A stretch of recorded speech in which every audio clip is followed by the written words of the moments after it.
শুনো হ্যাঁ আমাদের বাঁকুড়ার লোকের নুন আনতে যেয়ে পান্তা ফুরিয়ে যেতে পারে, কিন্তু চপ আনতে যেয়ে মুড়ি ফুরাবে না।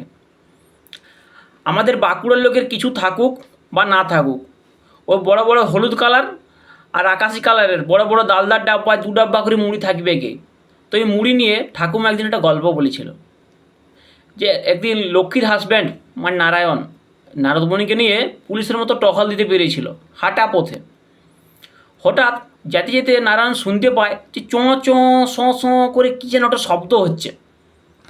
নারায়ণ নারদমণিকে বলছে, হ্যাঁ গো, ওই ঝড়ের দেবতা পবন দেব ও কি রাগিয়ে গেছে? তাহলে শোঁ করে শব্দটা হচ্ছে কোথা থেকে? নারদমণি বলছে, না গুরু, এখন টাইমটা হচ্ছে সন্ধ্যাবেলা, আর এখন আমরা যাচ্ছি বাঁকুড়ার উপর দিয়ে। তা বাঁকুড়ার সব লোক ওই মুড়ির উপর জলটা ছিটাচ্ছে, জলটা যে ঢালছে, সেই মুড়িতে যে জলটা টানছে তার জন্য শোঁ করে শব্দটা হচ্ছে। আর মুড়িটা হালকা নরম হয়ে গেলে ওরা চপ হোক, তেলে ভাজা হোক, কাঁচা লঙ্কা, কাঁচা পেঁয়াজ, সরষের তেল, ওরা সরষের তেল দিয়ে ওরা ধুমাড়ি দিবে।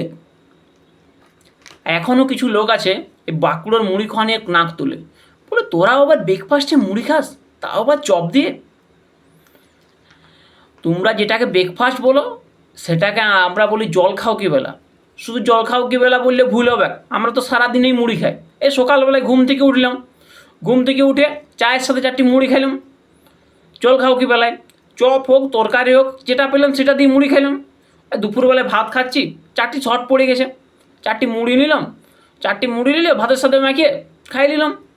রাত্রিবেলা রুটি মাংস হয়েছে, আর রুটি মাংস খেলাম, তারপরে মাংসর পুরো ঝোলটা দিয়ে 4টি মুড়ি না খাইলে পেটটা তো ভরে যাবে, কিন্তু মনটা কি ভরে? তাই বাঁকুড়ার লোকের মুড়ি খানে কথা বলতে আসো না, ওটা আমাদের ইমোশন।